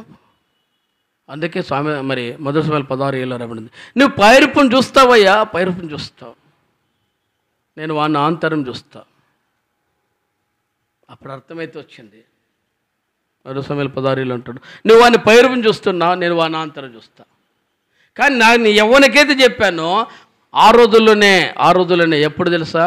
20 ఏళ్ళ బ్యాక్ సైడ్, 20 ఏళ్ళ కిందట వాళ్ళు పోయి గ్యాస్ సిలిండర్, డబుల్ సిలిండర్ తీసుకున్నారు. ఓడిపోయి తనకు కావాల్సిన వస్తువులు కొనుక్కున్నాడు. అప్పుడు అనిపించింది, వీరి తిండిలో, వీరి బట్టల్లో, వీరి దుఃఖాల్లో పాలుపొత్తు వచ్చాం కదా. సరే మర్చిపోయాం, మనుషులే కదా, అంతే కదా అనుకున్నాం. అదే వ్యక్తి మళ్ళీ నా దగ్గరకు వస్తే సాయం చేశాను. అప్పుడు అన్నాడు నా దగ్గర ఉంటున్న వ్యక్తి, ఏంటన్నా నువ్వు మారవా, ఏంటన్నా నువ్వు మారవా, నీకు వాళ్ళు తెలిసి ఇంత నష్టం చేశారు కదా, అంటే నీకు తెలిసి వాళ్ళు దూరంగా ఉన్నారు కదా, ఆ రోజు రాలేదు కదా, ఏం చేస్తావయ్యా? వాడు పనికిరానుడైనా వాక్యం తెలివిస్తుంది. చేటుకు నీకు చేతినప్పుడు సాయం చేటుకు చేయదగిన వానికి ఇమ్మని రాబడింది. వాడు అలాంటి వాడే కదా, చూస్తాం. అర్థమైనా? యోబు కూడా అదే చేశాడు. భయంకరంగా శోధించాడు 40 మరి 3వ అధ్యాయం నుంచి, యోబు 3వ అధ్యాయం నుంచి 39వ అధ్యాయం వరకు, ఇంచుమించు 33-34 అధ్యాయాల వరకు భయంకరంగా శోధించారు. ముఖ్య స్నేహితులు పలు విధాలుగా పరీక్షించారు. నువ్వు పలానోడు వాళ్ళ కొరకు ప్రాణం చేస్తారా చెప్పు. అలాంటిది నిష్కలంకలుగా ఉండాలి. యోబు ఉన్నాడు. నా అడుగుల లెక్క చెప్తా. అందుకంటే 42వ అధ్యాయం అంటాడు, నేను నడుచు మార్గం ఆయనకు తెలియదు, ఆయన నన్ను శోధించిన తర్వాత నేను సువర్ణములు నా పాదులు ఆయన అడుగుజాడలు విడవక నడిచింది అన్నాడు. నేను వెట్టి తొలగక ఆయన మార్గమును అనుసరించేదిని. ఏది దేవుడు చెప్పాడు దాన్ని అనుసరించాడట. మనమేమి? కాబట్టి మన భక్తి ఎంత వాళ్ళతో పోల్చుకుంటే ఆ రాజ్యంలో వాళ్ళు ఉన్నప్పుడు మనం వాడుకుంటే సండే స్కూల్ పిల్లల్లో నోవాహును చూతును కానీ ఓడ ఉండదు అన్నా. ఆ నోకును చూతు కానీ లేదంటే యోనాను చూతు కానీ మత్స్యం ఉండదు అని పాడుకుంటా చూడు సండే స్కూల్లో. అంటే వాళ్ళని చూసినప్పుడు మనం ఎక్కడుంటామో తెలుసా? అసలు 0 లెవెల్లో పడిపోతాం. అర్థమైనా? ఆశల కొరకు ప్రభుని వదులుకొరట, దేవుని కొరకు మనం అన్నీ వారి త్యాగం చేస్తామని చెప్పి సేవకురవట, తర్వాత అన్నీ కూడా అత్తుకొని పోవట. ఇది ఒకరోజు వస్తాయి. ఎబ్రీ పత్రిక 11:24-26 మనకు తెలుసున్న భాగమే. అల్పకాల పాపబోలు అనుభవించడం కంటే దేవుని ప్రజలతో శ్రమ అనుభవించడం మేలని రాజ్యాన్ని కోల్పోయాడంట. వదులుకున్నాడంట, కోల్పోటు కాదు, వదులుకున్నాడు. మనమా? కాబట్టి నీవేమిటి, నీ బ్రతికేమిటి, నీ జీవితం ఏంటి? ఒకసారి పరీక్షించుకో. ప్రభువా నటిస్తున్నా, నిష్కలంకలుగా లేను, నిర్దోషిగా నేను లేను, నేను ఆ రాజ్యానికి హక్కుదారుడిగా ఉండడానికి ఆటోమేటిక్గా వెళ్ళిపోతున్నాయి అనుకోవచ్చు. నేను రోజు కలగన్నా, ఇప్పుడు కాదు, దాదాపు 30 ఏళ్ళ క్రితం అనుకుంటా. బయట మంచం వేసుకుని పండుకున్నా. ఇంకా పాతిల్లు ఉంది, కట్టుంది. ఆ కట్టపైన మంచం వేసుకున్నా, పండుకున్నా. సాయంకాలం వేళ ఒక కలగన్నా. ఆ కలలో నేను పరలోకానికి ఎక్కిపోయినట్లు కనపడుతూ వచ్చింది, కానీ పైకి ఎక్కలేకపోతూ వచ్చాను. ఆ దర్శనం చూసినప్పుడు భయపడినా. అంటే కలలో, ఏం ప్రభు అంటే నీవు అట్లే ఉన్నావు. అర్థమైనా? నీవు అట్లే ఉన్నావు. నీకు పరలోక రాజ్యం యొక్క వారసత్వం నీకు ఇచ్చాను కానీ కోల్పోతున్నావు అన్నాడు. అర్థమైనా? నీకు ఆ కంటికి కనబడుతూ వస్తాయి, కళ్ళారా చూస్తూ వస్తాం, దాన్ని అనుభవించలేము. కళ్ళారా చూస్తాం, దాంట్లోకి వెళ్ళలేము. అప్పుడు అంటావు ఇవన్నీ మనకు అర్థమైతే ఆ క్రొత్త ఆకాశం, క్రొత్త భూమి, ఆ రాజ్యం నివాసంలోనికి అసలు ఇవన్నీ ధ్యానించడం మన చాలా రాసుకున్నా కానీ ఆ అనుభవంలోనికి నీవు రావాలంటే ఆ లెక్కలోకి ఉండాలంటే ఎంత శ్రేష్టమని తెలుసా? అందుకే అపోస్తలుడైన పేతురు అంటాడు మొదటి పత్రిక 1వ అధ్యాయంలో, చెప్పనావసైక్యమును మహిమ 9వ వచనంలో అంటాడు, చెప్పనావసైక్యమును మహిమయుక్తమును సంతోషం నాకుంది అన్నాడు. వాళ్ళకి కలిగే శ్రమలు పోల్చుకుంటే అపోస్తలత్వం వాళ్ళకు ఉంది. అపోస్తలత్వం ఉంది. అననీయను చూసి నువ్వు చచ్చిపో అంటే చచ్చిపోయాడు. సప్ఫీరాను చూసి దేవునికి విరోధంగా ఉన్నావు, నీ భర్త పాదములు ఇంకా పాదపెట్టిన పాదం లోపల ఇంకా రాలేదు, నువ్వు కూడా అట్లే అన్నాడు. అంతే, క్షణాల మీద చచ్చిపోయారు. అపోస్తల కార్యాలు 5వ అధ్యాయం 14-16 రాయబడింది, వారు ముడితే బాగుపన్నారు. అంటే వాళ్ళకి అన్ని వరాలు ఉన్నాయి. అన్ని వరాలు ఉన్నాయి. సచ్చిన వారు లేపుకుంటూ వచ్చారు, అంటే లేచారు. 9వ అధ్యాయంలో లేపుకుంటూ వచ్చారు అపోస్తల కార్యాల్లో. వాళ్ళంతా వరం అంటే చనిపోయిన వాళ్ళు లేపారు, రోగాలు బాగా చేశారు, అది చచ్చిపోయి అంత పవర్ఫుల్ క్యాండిడేట్లు ప్రభు కొరకు సాక్షులయ్యారు. కారణం అల్పం ఈలోక భాగాలు, అల్పం ఈలోక సౌఖ్యం. ఓ రోజు ఆయన కూడా అర్థమైంది. ఆయన అన్నాడు మత్తయి 16వ అధ్యాయంలో, మన 16-18 మనం చూసినప్పుడు, ఇవన్నీ ఊరికే జ్ఞాపకం చేస్తున్నా. 16వ అధ్యాయం 16 నుంచి 18 వరకు చూసినప్పుడు ఈ పేతురుతో ఈ బట్టక మీద సంగురు కడతాను, పాతాళలోక ద్వారం దాన్ని నిలవనేరవన్నావు. ఎంత గర్వమా! పాతాళలోకం దాన్ని నిలవనేరు అంటాడు, పరలోక రాజ్య తాళపు చెవులు నీకు ఇస్తున్నానయ్యా, నీవెవరిని తీసుకుంటావని తీసుకో అన్నాడు. వేరు విడిచిపెడతావని విడిచిపెట్టు అన్నాడు. అది దాని భావం. అర్థమైనా? పరలోక రాజ్యపు తాళపు చెవులు నీకు ఇస్తున్నా, నీవు ఎవరిని బంధిస్తావో వాడు బంధించబడతాడు, ఎవరిని విడిపిస్తావో వాడు విడిపిస్తాడు అన్నాడు. అంత ఆ స్థానం ఇచ్చి అదే 21 నుంచి 16వ అధ్యాయం 21 నుంచి చూస్తే, ఇంకా మనిషి కుమారుడు అయ్యా ప్రధాన యాజకుల చేతికి అప్పచెప్పడుతూ వస్తాడు. మత్తయి సువార్తలో వస్తాడు 21 నుంచి. ప్రధాన యాజకుల చేతి అప్పచెప్పుకుంటూ వస్తాడు, వాడిని పట్టుకుంటారు, చంపుతారన్నాడు. అప్పుడు అంటాడు, పేతురు చేయబట్టుకుని దూరం దోచుకుపోయి, ప్రభువా నీకు అది దూరమును గాక, ఈరోజు ఈ లోకంలో ఉంటాం, ఇదే నాకు కావాలి, ఈ రాజ్యమే కావాలి. దాన్ని అన్ని వదులుకున్నారయ్యా. అర్థమేనా? దాన్ని అన్ని వదులుకున్నారు వాళ్ళు. సామాన్యమైనది కాదు, అన్నీ వదులుకున్నారు. చదువుకోండి, ఇంటికి పోయిన తర్వాత మన టైం అయిపోతుంది. అన్నీ వదులుకున్నారు, త్యాగం చేశారు. అందుకే యోహాను సువార్త 21వ అధ్యాయంలో అంటాడు 15 నుంచి 19 వరకు, ఆయన తిరిగి మళ్ళీ స్థిరపరిచిన తర్వాత అంటాడు, అయ్యా నీవు ఎట్టి మరణం వల్ల దేవుని మహిమపరుస్తావు, నేను చూస్తున్నా. 19లో అంటాడు, అతడు ఎట్టి మరణం వల్ల దేవుని మహిమపరచును సూచించు ఆయన మాట చెప్పినండి. అంటే మరణములో కూడా దేవుని మహిమపరిచారు. మన బ్రతుకులు ఎట్లుంటాయి, మన చావులు ఎట్లుంటాయి తెలుసా? భూస్థాపన చేయలా వద్దా కదా? కాబట్టి గుర్తుపెట్టుకో, చనిపోతే మన కొరకు దేవుని యొక్క దూతలు వచ్చి లే అనాలి. అది లాజరుకు వచ్చింది. లూకాసు వార్త 16వ అధ్యాయంలో లాజరుకు వచ్చింది దేవుని యొక్క దూతలు. చూస్తే మంచిదేమో మాట. లూకాసు వార్త 16వ అధ్యాయం, లూకాసు వార్త 16వ అధ్యాయం.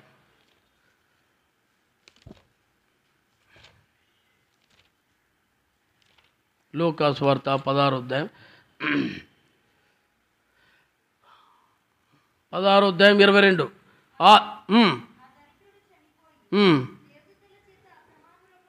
ఏ ఊరి దగ్గర దేవదూతల చేత కొనుకోబడ్డాడంట. మనము పోనీ ఇదే ధర్మవంతుడు చచ్చిపోయాడంట పాతాళములో. ఏంటంటే ఆ ధర్మవంతుడు కూడా పాతాళం బాధపడుచు, మరి దేవుని దూతలు ఉన్నారా పాతాళం ఉందా? నీకు మన సాక్షి కదా. ఎన్నిసార్లు వాక్యం ఉందా నీకు?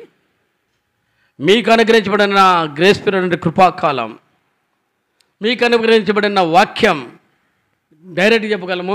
స్థానిక రూలర్స్లో అంటే పల్లెటూరులో ఇంత వాక్యం ఎక్కడ అందించబడదు. ఇంకా మనం కొన్ని బ్రేక్ చేస్తూ వచ్చాం, ప్రాణం చేస్తున్నారు, సంతోషం. ప్రభు చిత్తమైతే రాబోతున్న ముందు జరగడానికి అనుకూల పరిస్థితులు వచ్చినట్లు ప్రభు అన్నీ సిద్ధపరచాలి. ఊరికే కూడా కాదు. వారంలో 7 రోజులు పరిచర్లు కలిగిన రోజులు ఉన్నాయి. వారంలో 7 రోజులు కొన్ని ఇప్పుడు నిలబడిపోతున్నాయంటే ఎవరికి సమాధానం లేదు. కానీ ప్రభు పనిలో మన వంతు మనం నెరవేర్చుకోవటం బట్టి గుర్తుపెట్టుకో, ఎవరైనా సరే మన వంతు దాంట్లో ఎక్కడైతే, అందుకంటాడు దేన్నైతే మనకు ప్రభు ఇచ్చాడో దాన్ని గట్టిగా పట్టుకోవాలి, దాన్ని వదులుకోకూడదు. నువ్వు వదులుకున్నావు అనుకో ప్రభు వదులుకుంటాడు. సంసోన్ అంతే, వదులుకున్నాడు, ప్రభు వదులుకున్నాడు. నీ దేని కొరకు వదులుకుంటావు? అట్లా వదులుకోకుండా ప్రభు ఎదుట మళ్ళా నీవు సిద్ధపడితే ఇక్కడే కాదు, అన్ని స్థలాల్లో ఫలిస్తావు. అన్ని స్థలాల్లో అంటే పరిచయంలో ఫలిస్తావు, సాక్షుల్లో ఫలిస్తావు, అన్ని విధాల్లో ఫలిస్తూ వస్తావు. ఏ అనుభవజీవితంలో ఉండాలంటే మరి ఎప్పుడంటాడు, లాజరు చనిపోతే దేవుని దూతలు వచ్చారు కొనిపోవడానికి. నీకెవరు వస్తారు? నీకెవరు వస్తారమ్మా? దేవుని దూతలు వస్తున్నారా? మరి ఏదో పాస్టర్లు గానో పెద్దలు గానో వచ్చి మేము భూస్థాపన చేస్తామనుకో, ఎవరో సరే చనిపోతావు, తప్పదు. నేను కానీ నువ్వు కానీ చనిపోతావు, పాతిపెట్టబడతా వస్తావు. నీ దేవదూతలు వచ్చి నిన్ను రామ్మంటారా? లేదంటే పాతాళంలోకి దిగిపోయే వ్యక్తిగా ఉంటున్నావా? వానికి తెలియదని కాదు, వాక్యం చాలా ఉంది. కానీ లాజరు అబ్రహాం చూసినాడు కదా, ధనవంతుడు కూడా అబ్రహాం చూసినప్పుడు ఏడ్చి ఒకే మాట అన్నాడు, తండ్రివైన అబ్రహామా అన్నాడు. అంటే ధర్మశాస్త్రం తెలుసు, ఓకే, నీవన్నీ దానికి తెలియదు. అతనికి కూడా దేవుని యొక్క వాక్యం తెలుసు. అందుకే శిక్షాదండలో వెళ్ళిపోతూ వచ్చాడు. కీర్తనలో 40లో రాయబడిన ప్రకారం అతడు శిక్షాదండలో వెళ్ళిపోవడానికి మూల కారణము ఆ రాయబడింది, తన పేర్ల మీద తన భూములు రాసుకున్నారంట. తన పేర్ల మీద తన భూములు రాసుకున్నారు. తన అనుభవజీవితాల్లో వారిని పెంచుకుంటూ వచ్చారు. ఇవన్నీ ఉంటాయి. ప్రభు కొరకు నిలిచి ఉండేవాడుగా ఉంటావా? ఆయనలో నిలిచి ఉంటే నిష్కలంకలుగా శ్రమలు వచ్చినా, బాధలు వచ్చినా, దుఃఖం వచ్చినా నీవు ఉంటే అప్పుడు ఆ రాజ్యంలో హక్కుదారుడవుతావు. లేకపోతే కోల్పోతావు. శాశ్వతమైన రాజ్యం, యుగ యుగములు మరణం లేని రాజ్యం, స్థిరత్వమైన రాజ్యంలో నువ్వు ఉంటావు. అట్టి ధన్యత నీకు రావాలంటే ఏబులాంటి పరీక్షలు వచ్చినా, పేతురు లాంటి పరిస్థితులు వచ్చినా వాళ్ళన్నీ ప్రభు కొరకు ఏం చేశారట? పౌలు అంటాడు, సమస్తము నష్టపరుచుకొని పెంటతో సమానంగా ఎంచుకొనుచున్నాను అన్నాడు. పిలుపులు రాస్తూ నామం చేస్తాడు, సమస్తం నష్టపరుచుకున్నాడు. క్రీస్తు నిమిత్తం పెంట. మనమైతే అన్నీ ఎత్తుక్కుంటాయి, వదులుకోలేం. ఎంత ఉంటావయ్యా? నేను మళ్ళీ ముగిస్తా. ఎంత ఉంటాయి మన బతుకు కదా? నేను ఆ పాపతో చెప్పినట్లు, అమ్మ ఇప్పటికే మా వయసు 65 క్రాస్ అవుతున్నాయి, ట్యాబ్లెట్ లేకుండా వచ్చే రోజులు లేవు. 20 ఏళ్ళ ట్యాబ్లెట్లు వాడలేదయ్యా. 20 ఏళ్ళు ఒక్క ట్యాబ్లెట్ వాడలేదు నేను. 20 ఏళ్ళు గొప్పని కాదు. కానీ మా నాన్న కూడా అడుగుతూ వచ్చాడు, ఏరా నీ భార్య పిల్లకి తీసుకొస్తావు, అన్నీ పట్టుకుపోతావు, నీకు రావా రోగాలు? వస్తున్నాయి కదా, మరి ఎందుకు మా ఇంటి సార్ వాళ్ళకి పెడతావు, నువ్వు ఎందుకు పెట్టుకోరంటే దేవుడేదో కృప చూపెళ్ళే అని చేశావు. మరి ఇప్పుడు ఎందుకంట? తట్టుకోలేకపోతున్న మానసిక ఒత్తిళ్ళు, ఆర్థిక పరిస్థితులు, ఇవన్నిటిని బట్టి మన సోదరుడు అన్నాడు, అన్న ఇప్పుడు షుగర్ టెస్ట్ చేశానా, బిఫోర్ అంటే తినక ముందు 248, ఇప్పుడు తింటే 440 దాటింది అన్నాడు. అంటూ ఒక మాట అన్నాడు. మానసిక ఒత్తిడులు రోగాలు పాలు చేస్తున్నాయి. సత్యం అది. ఇవి ఎంత మెడిసిన్స్ వాడినా కూడా మనకి ఇదివే, తప్పదు ఇది. కానీ వాడకపోతే ప్రాణం చేస్తున్నాను నేను కూడా, ప్రభా వాడకపోతే ఒక బాధ, వాడితే ఒక బాధ. డాక్టర్లు కూడా చాలాసార్లు 4 రకాల మాత్రలు ఇస్తున్నారు, 4 రకాల మాత్రల్లో మేము ఏది వాడతామో లేని రోగులు వస్తున్నట్టు నవ్వుతున్నాడు ఆయన. నిజం చెప్తున్నా. మళ్ళీ నార్మల్ డాక్టర్లు కాదు కానీ ఎంబీబీఎస్లు కూడా అడుగుతూ వచ్చాము, ఏం సార్ 4 రకాల మాత్రలు ఇస్తారు రోగానికి, 4 వాడతాము, తట్టుకోలేము, కడుపులో తల్లటము, మంట, బాధలు. కానీ మళ్ళీ వాడకపోతే ఏ ట్యాబ్లెట్ పర్ఫెక్ట్గా మాకు తెలియదు, వాడతాం, లేని పని ప్రాబ్లమ్స్ వస్తున్నాయంటే తప్పదన్నా, వాడుతూ ఉండండి బాగైతే. ఎన్ని రోజులు అంటే మీ రోగాలు బట్టి ఉంటాయన్నా అన్నాడు. అంటే కాబట్టి మనకు మందులు బాగా చేయవు, అల్పకాలం ఇదంతా. కాబట్టి మనం కాపాడుకోవాలి, మన జీవితంలో భద్రపరచుకోవాలి. భార్య పిల్లలుగా, కుటుంబ సాక్ష్యాలుగా, దేవుని కొరకు, ప్రభు కొరకు వాక్యం నిలుపువారుగా ఉండాలి. ఇది యోబులో ఉంది, దానియేలులో ఉంది, మన జీవితంలో ఉన్నాయా? దానియేలు కూడా అన్నాడు 6వ అధ్యాయంలో 6:22 అంటాడు, నేను నా దేవుని దృష్టికి నిర్దోషిగా కనబడుతున్నా అన్నాడు. మన దేవుని దృష్టికి నిర్దోషి కనబడతామా? దేవుని ఎదుటి నిర్దోషి కనబడుతున్నావు. అందుకంటే 32 కీర్తనలు అంటాడు, యెహోవా చేత నిర్దోషి అని ఎంచబడిన వాడు ధన్యుడు అని రాబడింది. మనం దేవుని చేత నిర్దోషి అని ఎంచబడతామా? లేదు. నీ మనసాక్షిని బట్టి నీవు ఒప్పుకో. లేకపోతే అందుకన్నాడు. ఒక మాట చదువుకొని ముగిస్తావు. 2 పేతురు 3:14 అపోస్తలుడైన పేతురు 2 పేతురు 3:14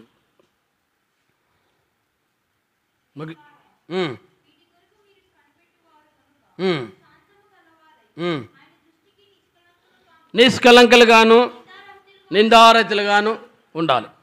నిష్కలంకలుగా అంటే నేరం లేనివాడుగా, అంటే అబ్బాది చేత పట్టబడిన వారుగా, క్రియల చేత పట్టబడిన వారుగా, ఏమాత్రం మాలిన్యం లేని వారుగా ఉంటే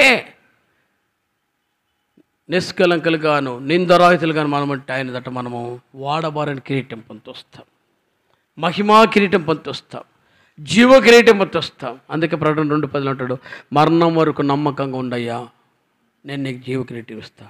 సత్యంత వరకు ఉండాలి. తీర్మానములు అయితే ఆ రోజు వస్తాయి. రాగరాగరాగ ఎట్లుంటుందంటే, అందుకంటుంది వానలు వచ్చాను, వరదలు వచ్చాను, గాలి ఆ ఇంటి మీద విసిరను, అది కొట్టిపోయినని మత్తయి సువార్త 7వ అధ్యాయంలో మనం 23 చూసినట్లు మనం కొట్టిపోయేవారు కాకూడదు, బండ మీద కట్టబడిన ఇంటి వారుగా ఉండాలి.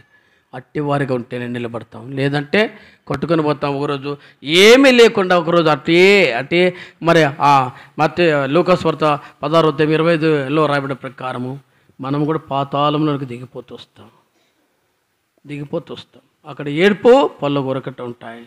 ఎంతవరకు అంటే యుగయుగములో, అంటే అన్లిమిటెడ్. సెల్ ఫోన్లు కాదు, ఒకటి చెప్పి ముగిస్తా. ఇప్పుడు కాదు, అప్పట్లో అన్లిమిటెడ్ అంటే నేను చేసుకున్నా. ఏది ఇంకా కొత్తగా ఈ లిమిటెడ్ వచ్చినప్పుడు 600 పైన నెలకి వేసుకున్నా. సరే అన్లిమిటెడ్ కదా, లిమిటెడ్ కదా, ఎంతైనా వాడుకోవచ్చు అనుకున్నా. తిరుగుతుంది కానీ అసలు ఏమీ రావట్లేదు. మనబేడు కానీ ఏమయ్యా నువ్వు అన్లిమిటెడ్ అన్నావు, ఊరికే ఇది తిరుగుతుంది కానీ నెట్ రావడం లేదంటే, సార్ మీరు దాని మీద ఎక్కువ అంటే నువ్వేం చెప్పావు స్వామి అంటే అన్లిమిటెడ్ అన్నావు అంటే ఆయన అంటాడు, సార్ కిందగా ఒక పుట్నోట్లో ఒకటి ఉంది చూడు సార్ అన్నాడు. పుట్నోట్లు ఎంతంట ఒకటి ఉంది, ఏంటన్నా అది మన కంటికి కనపడదు, ఏదో భూతద్దలు పెట్టి చూడాలి. అంటే కేవలము ఫర్ డైలీ 2 GB అంతే. అంటే నువ్వు రోజుకు 2 GB మాత్రం వాడాలి కానీ ఎక్కువ వాడకూడదు. మరి ఎందుకు పెట్టావు? వ్యాపారం సార్. కానీ నరకములు కానీ పరలోకములు కానీ ఎట్లాంటి డ్రామాలు ఉండవు, గుర్తుపెట్టుకో. శిక్ష ఈ రెండే నీకుంటాయి. కాబట్టి పరీక్షించుకో, నీ మనస్సాక్షి పరీక్షించుకో. నీ మాలిన్యం లేకుండా ఉన్నావా? ఒక్క మాట చూసి ముగిస్తాం, యాకోబు 1:27. ఒక్క మాట చూసి ముగిస్తాం, యాకోబు 1:27. మన టైం అయింది.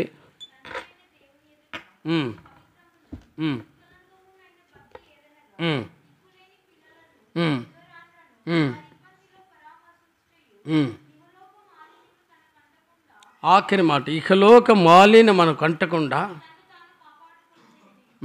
మన భక్తి ఇహలోక మాలిన్యం అంటకుండా, అది ధ్యానించిన సంవత్సరాలు మన జీవితంలో లోక మాలిన్యం రాకుండా కాపాడుకొని ఎటువంటి వారుగా దానిలో ఉంటూ శద్రక్ మేషక్ అబేద్నెగో భక్తుల వలె అబ్రహాము వలె మనకు సాగినతే ఆయన ఎదుట ఉంటాం.